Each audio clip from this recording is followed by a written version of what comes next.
This is Late Night Lee Talks TV. I'm Late Night Lee, and I talk reality TV dating shows such as The Never Ever Met, Married at First Sight, Ready to Love, Love Island, Love is Blind, and The Ultimatum, just to name a few. So if you do enjoy watching that type of content, then please go ahead and subscribe to the channel so that you don't miss out on when I upload a new video. Please don't forget to like the video and comment down below. If you comment, I do comment back. This is a new channel, so I do appreciate the love and support. Now let's get into The Never Ever Met Season 1, Episode 5. The episode starts with Taronda Jones, the host, pulling Brandon and Sienna for a chat. Now, I pretty much knew what was going to happen, and it needed to happen. So Taronda pretty much asks Brandon and Sienna, how do you guys feel? Do you still feel like there's no romantic connection here? And, of course, Brandon stands 10 toes deep. I did think for a second that he might have changed his mind because you see them in the beginning of the episode being a little friendly. They're speaking calmly to each other. So, I'm wondering, is he going to, change his mind? But no, he stood 10 toes deep, stands on business. And he pretty much said, it's still no romantic connection there. So Taronda Jones did let them know this show is for people who are wanting to pursue a romantic connection physically. And since you guys are not going to be doing that, then your time on the show has come to an end. And I really do love this because I feel like Sienna's behavior was just so absolutely downright disgusting. And what we see a lot on reality TV shows is that this behavior gets rewarded. Look at people like Jocelyn Hernandez when she was one of the highest paid reality stars on Love and Hip Hop on VH1. And then you look at shows like Baddies, and it's like this kind of toxic behavior is really and truly celebrated and appreciated because it makes for good TV. But I love that they told them, pack it on up, okay? And that's what should have been done because they are not going to try to take it there. And I also want to say this. So Brandon, I love that he stood 10 toes down, but going back and I guess they were showing the previews, of course, of what previously happened. And after Brandon and Sienna had that big blow up and she was yelling at him and he goes to talk to Chris, Brandon said, I'm shaking. I'm literally shaking. Now, to me, that really was just like, oh man, I felt so bad for him because for it to have someone yelling at you in that way and degrading you the way Sienna did to Brandon, and, he could have pretty much fought back and acted like, Dominique and Alexis in episode 1, or he could have acted like Aaron H in this episode. We'll get to that, but he didn't. And for him to be so that's triggering when someone is yelling at you in that way and you begin to tremble because what that does to you, that level of fear, or we don't know, of course, his childhood and what that could have brought up, or she did too much. It was just unnecessary. That's not how you resolve issues. Apparently, even though the show says that she is 43, they say that it was some kind of an error or a mix-up. She's actually 34. And it's like, either in your 30s or your 40s, you should know that that's not how, that's not good conflict resolution. And I like that he was able to remain calm and he did not let that faze him. But for him to say, I'm literally shaking, I'm trembling, that's not okay. Because if it were the other way around, a man yelling at a woman like that, or his woman, oh, we would be in an uproar. It's not okay for women to treat men like that. It's just not okay to really talk to anybody like that at all. Even your own kids. You gotta, I know gentle parenting is controversial, but to leave someone literally trembling because you just finished yelling at them is crazy. And I love the fact that she was not rewarded for this and she was told she had to leave. Now, how she takes it, will she learn from this? I don't know. I think that she's seeing all the backlash she's getting, hopefully, and absolutely nobody thinks that she was right in how she handled the situation. So hopefully she learned something, but there's always people who have all types of excuses and they don't really see. So yeah, unfortunately, I'm just glad that they were told, you have to leave. And I'm glad that Brandon stood on business because he doesn't deserve that. Let's go to what happens next. So of course they leave the house, they say their goodbyes, and we started with 7 couples, which I thought was too much. But now that I think about it, I'm like, okay, I guess it's good that they had 7 couples because, of course, all these couples are not going to really be able to get together and be actual real couples, and we see them dwindling away. But I like it also because it should put the other couples on notice, right? Like, act up and you're gonna be out of here. So we went from 7 couples to 5. All right, so everyone's talking about what happened the previous day with, of course, the whole Jody, Cynthia, Chris situation. Diamond, she inserted herself and she wanted to stand up for Cynthia. And in the words of the illustrious Jermaine Cole, don't save her. She don't want to be saved. And we're going to see a little bit more as to why Cynthia didn't want to be saved. But most people felt like for Chris to say in the previous episode, she's simple-minded or weak-minded or whatever he said. And, that caused Diamond to, of course, get escalated and go off about the whole situation and talk about how she thinks Jody and Chris got something going on and pretty much playing in Cynthia's face. But nobody had her back. She felt like people were fake, including Aaron H. So she let him know that she didn't like that he didn't stick up for her and it came across as fake. And baby, what she do that for? Because Aaron H., it was like literally, those wind-up dolls, you turn the knob or whatever it is, and then they winds up. Like, that was what he did. And he walked into the kitchen, and what he did was totally uncalled for and just disgusting. The way Jody, let me tell you something. I don't like you. I never liked you.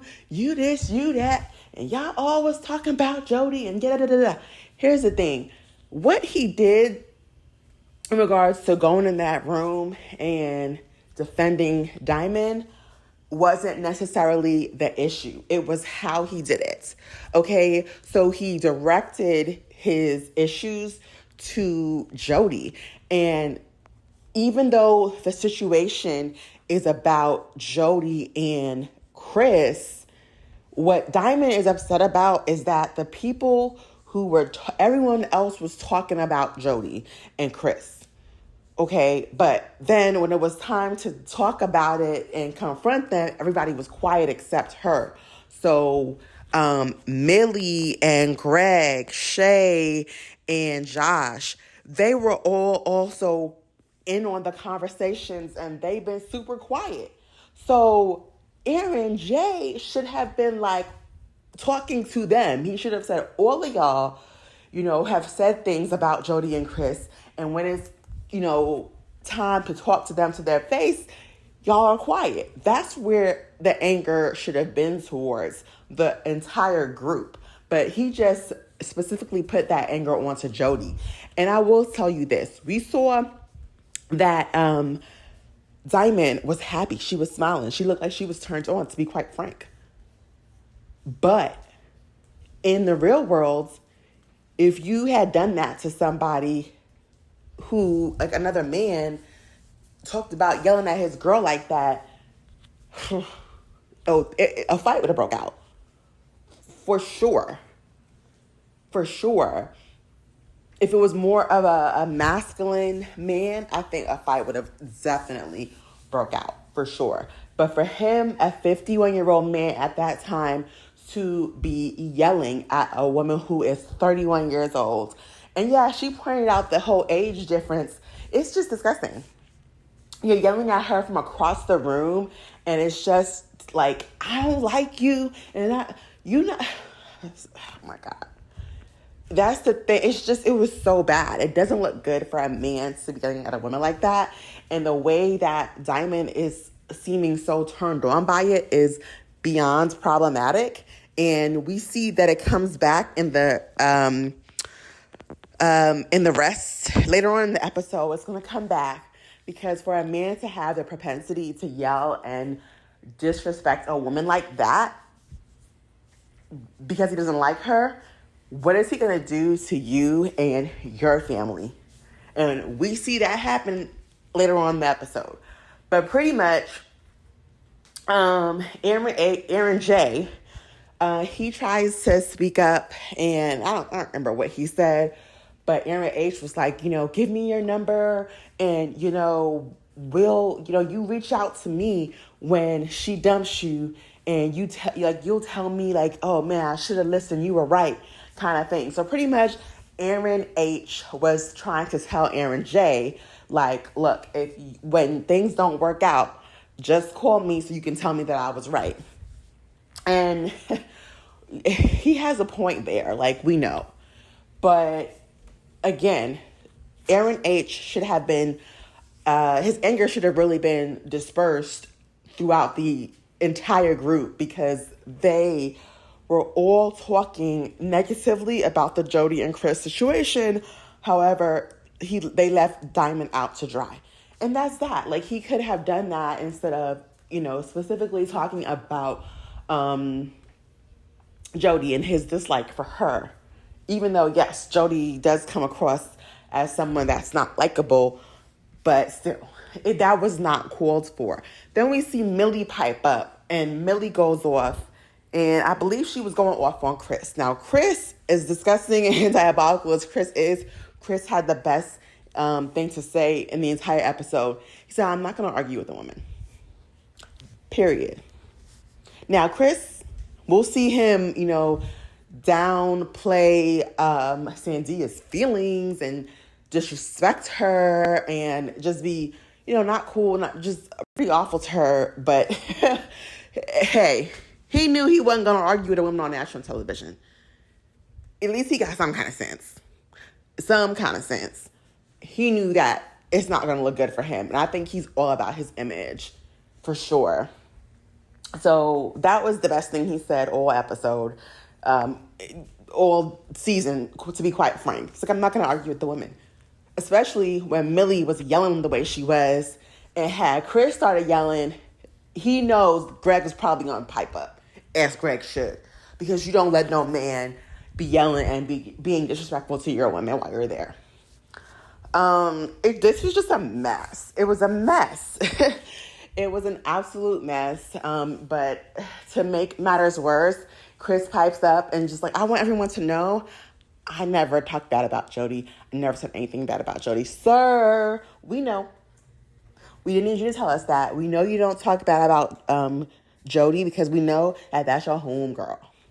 And that is the underlying issue, is you and your home girl's friendship. So, after all that tension in the house, we see Aaron H and Diamond, like they start kissing and they're like, oh, Aaron H is like, oh, I'm going to the boom boom room tonight. After pretty much yelling and disrespecting Jody. Like I said, Jody's not innocent in any way, but his anger should have been towards the group for leaving Diamond out to dry. It should have not only been for Jody. So we see Chris and Sandia talking.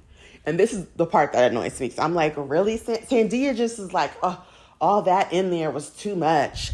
And Sandia, like, all of this happened because people feel bad for you and how you are being played. But you want to sit there and just be the quietest mouse in the room. And it's just like, girl, these people are trying to stand up for you. They feel like you are not being treated right. And they're like, it's too much for me. That's why I said, don't save her. She don't want to be saved. Diamond needs to realize Sandia don't want to be saved. Sandia ain't going to leave Chris. As long as she even said it, if Chris apologizes, then she will forgive him. Chris can treat her any kind of way. As long as he apologizes, she'll forgive him. Oh, Lordy. All right. So the couples go out of the house, which is probably something that they needed because they're in that house, even though it's a nice mansion or whatever. They need to probably just get out and do something different. So they do get out and they go to this place where they're going to be like tied up. And it's really a trust exercise because to be tied up and to be blindfolded, you're letting someone really, you don't have any power to do anything. You can't really move and you can't see. And you're trusting that the person is going to not take advantage or violate you in any way. And this is where I believe it gets a little tricky for some of the women because they're like, And we know that last episode, Millie did say that she was graped, R-worded, removed the G. And of course, she didn't want it to be tied up. And, that's 100% understandable. But we see Jody come forward and tell her truth that she has also been graped, removed the G. Of course, certain words cannot be said on YouTube. Certain words that are trigger words can't be said on YouTube. So we have to disguise the word. But you know what we mean. She's been essayed. And of course, she didn't want to be tied up. Now, that is out of a group of 7 women. Now they're down to 5. But out of 5 women, 2 have said and admitted that they have been raped. Remove the G. So I think that, and that's just the women who have been open and honest and wanted to tell their story. There are also women who don't want to talk about it. There are women who they don't think of what happened to them as rape. Unfortunately, this is just so common, and it's just for the men, just treat women better. Consent is key. And it's tough because when you think about it, that's almost half the women there. And those are just the women who said something. We still have more episodes to go. There could be another woman in the house who've experienced the same thing. She just hasn't, decided to say anything yet or doesn't want to talk about it yet. So, yeah, it's unfortunate. So they try this bondage and, blindfold, and they have a feather. And it's pretty much a way to create a level of intimacy, I believe, and trust. So, they do this exercise and we see at the end of it, all the couples are kissing and they're hugging, and it really kind of brings them together. Everybody except for da-da-da. Who do you think I'm going to say? Jody and Aaron J. However, Aaron J realizes it now. He's realizing what everyone else is realizing. This couple is not really a couple. These exercises are designed to bring people together. Now, some people feel like, okay, this show is like you're doing too many sexual things, but let's keep it a buck. No one on this show is below the age of 25. All these people have been talking for years, months or years. You have the first amount of time, Sandy and Chris talking for 3 months, and you have someone up to 12 years. So these people should already know each other pretty darn well, and should have been talking and talking and talking. This is the time for them to see if there is physical intimacy there. Can they be in the real world and actually be close to each other? And again, everyone is over the age of 25. So I think that there's nothing wrong with the exercises because they do have a sexual nature to it. But this is not a typical dating show where like you're trying to get to know someone for the very first time of meeting them. These people supposedly, because I think the show is, I think the couples on the show are pretty fake, but these people have been talking and getting to know each other for all these months, all these years. They should know each other already. And it's time to see if there is a physical connection. I'm not saying that they have to have, sex or anything like that, but they do need to see if there is a physical connection there. Also, with the couples, I think they should play a game based on how well they know each other. Because if they have truly been talking for all these years, then they really should know these things about each other. And like certain things they should be able to know, like, someone's favorite color, their favorite type of food, their favorite show to watch, their favorite sport, things like that. And I wonder if the show has asked them these types of things in order to kind of test whether they really are, seeing each other. It would be nice, but I don't know if they have. But I really think they should play a game for people to see how well they really know each other. And then it can really let us know, okay, these people, they really have been talking for X amount of months or years because they do know each other well. But I wasn't mad at, them trying to have these, to see if there are physical connections with these people. But pretty much, Aaron J realizes that Jody and him are not really there physically compared to everyone else. Now, when everything first started, the first couple of days, he wasn't tripping. But now they have been in the house for at least over a week now, probably almost 2 weeks. And they're doing these like intimacy exercises, and she just is cold to the touch. She like, I'm hungry. Are we finished? Okay, I'm ready to go. And everybody was booed up, hugged up, kissing. They seem to really enjoy this exercise in particular. And Jody is just like, I'm hungry, I'm ready to go. And it was just so obvious. And Aaron J, he's finally seeing the lights. He is finally seeing the light. And it's going to be interesting to see with the remaining episodes as to how he will respond. And if he will think, okay, there's some merit here to the whole Jody and Chris situation. Now, if you guys remember, Jody and Chris originally bonded in episode 1 because Chris is just like, I'm pretty much into, you meet a woman on the first date and you get the draws, whatever.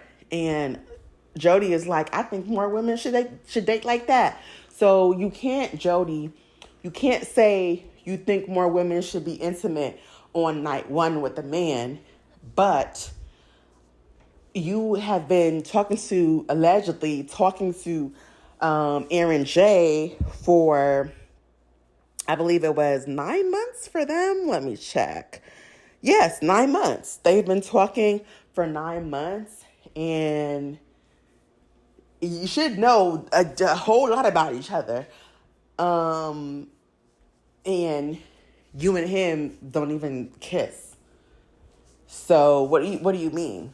Like he wouldn't be a one night stand. He wouldn't be someone that you're getting it in with on the first date. He's a guy you've been talking to for 9 months. Why is it that you and him haven't had no discussion about going to the boom boom room? And that is just the hypocrisy of it all. Like you can 100% agree with Chris, and you think that what Chris said makes perfect sense, but you show no level of interest in Aaron J. I personally think that Aaron J and Jody are both queer. I believe Jody did admit that she was bisexual. And I think that Aaron J is queer as well. I think that and he also has like a music career, right? So I think that they both came on the show as friends. They're queer friends. And they came on the show for some kind of notoriety and recognition. And that's my thoughts on that. Okay, so let's move on to Aaron H. and Diamond. They both have friends and family members coming to visit. Now, we see Aaron H.'s friend come, and his friend is talking, and his friend is just like, what makes her special? What makes her the one? And, pretty much in a way kind of being supportive towards Aaron. But baby, when Diamond's so-called sister came, things went left. Now, I do want to preface this by saying that I did watch Crystal XO's channel, and while she did her recap with Scorpio Mo, Aaron H. did come on. He joined their live, and he did say that he knows that how he talked to Jody was wrong, and he would have done things differently now. But he also said that the person that was supposed to be Diamond's sister is not her sister. It's not her biological sister. That is her friend. But she just, I guess, is so close to her, they call each other sisters. So that's some good context. However, let's get into it. So pretty much, Diamond's friend, sister friend, does not like Aaron H. She is privy to Aaron H. Proposing to another woman. And yeah, they've had their own arguments on Facebook. So here's the thing. I understand 100% with what Diamond's friend, sister friend is saying and how she feels. But she's going about it in the wrong way. I have a friend. We literally went on vacation. And we had separate vacations booked, and it just so happened that we were going to be same place, same date, and we linked up. And I was with my mom, and she was with her partner, and she found out that her partner was cheating on her while they were on this trip. And my response was, whatever you want to do, you don't deserve that. Whatever you want to do is fine. I was not, you need to leave him. You need to break up with him. He ain't ish. He ain't that. Like, you know that you deserve better. You know that this is wrong and this isn't the first time. So, you deserve better. However, she didn't leave him. She stayed with him. And I knew that was going to happen. So I wasn't going to be the rah friend. I just wasn't going to do it because, now let me say, I wasn't encouraging her to stay with him. I was encouraging her to do what she felt was right. But I did let her know you should not be treated like this. Anyway, they stay together for like another month, and then he leaves her. And she was crying and devastated. So at the end of it, and now it seems like they're back together, to be quite honest.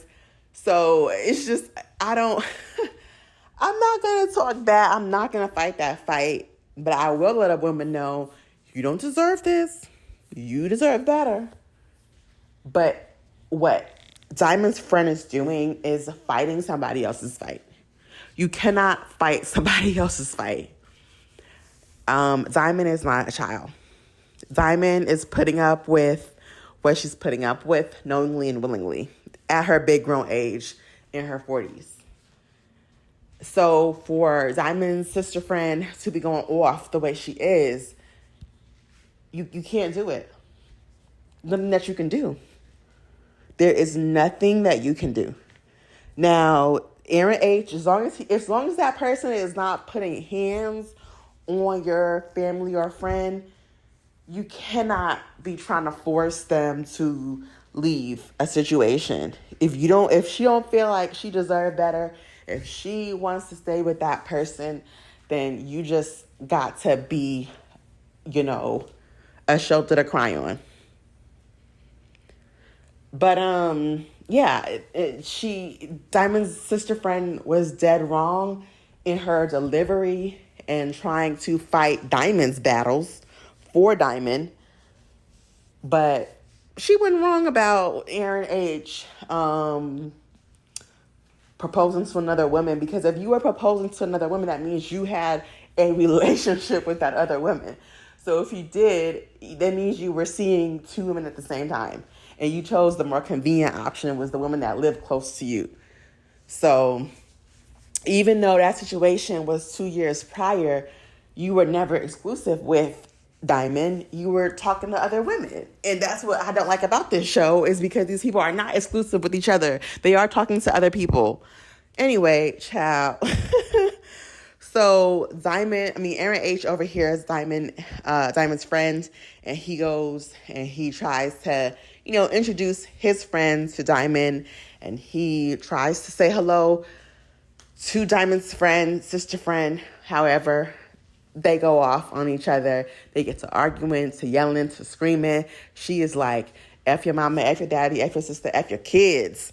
And Aaron H. hears that and he goes off. But, the way he was yelling, disrespecting her, acting like he was almost going to fight her. You see production step in.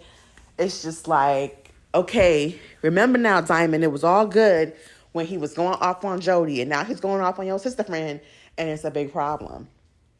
Now, some people feel like, oh, the sister friend was jealous. Like, no, the sister friend could see that if Aaron H., a 51-year-old man, was actually serious about Diamond, they wouldn't be meeting on TV. Hello? It's been 5 years. You could have, I don't know about driving California to Florida, but you can definitely get on a flight.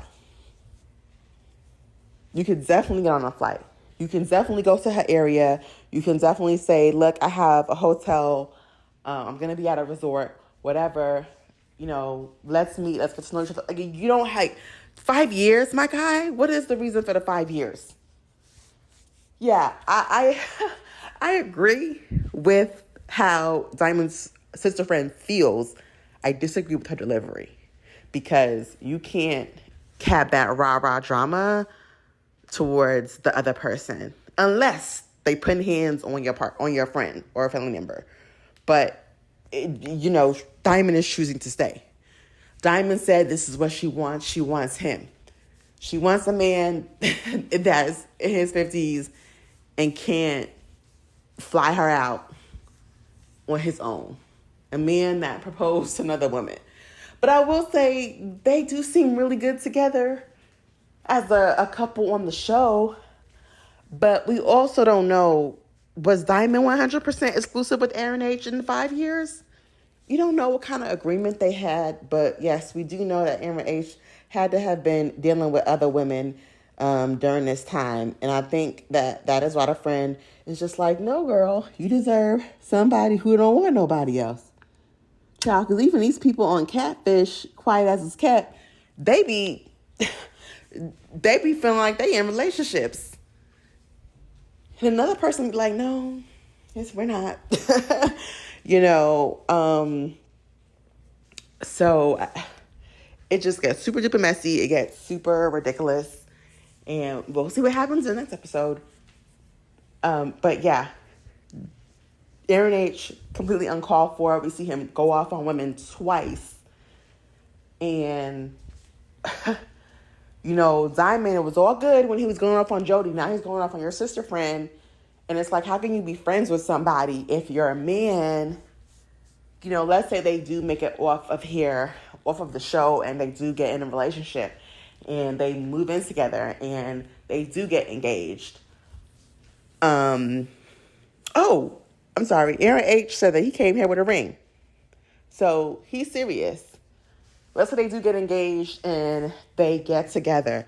Now, that whole relationship, that friendship that Diamond has with her sister friend, what kind of friendship are y'all going to have going forward? Because you and this man don't like each other. So, yeah. This wasn't supposed to be this long. But it's just so much to unpack. But, yeah, the Never Ever Mets, it's getting good. It's getting good. I'm not going to hold you. It's getting good. And I'm excited to see what's going to continue to happen. This is episode 5, so I wonder if because it's a new show, they're only going to have 8 episodes, or if they will actually have 10. So I have to double check on that. But it will be really interesting to see. I hope that somebody, Taronda Jones, the host, has a real conversation with Aaron, Jay, and Jody about their non-interests in each other. And they need to admit it. And they too need to pack up and leave the show. Comment down below your thoughts. If you did make it this far, please do me a huge favor and like the video. I truly appreciate it. Please comment down below your thoughts. I'd love to hear what you guys have to say. Always, be respectful in the comments, of course. And if you comment, I'll comment back. Let's definitely have a discussion. If you can relate to anything I've said, I do appreciate the love and support, the feedback. Thank you guys so much for listening.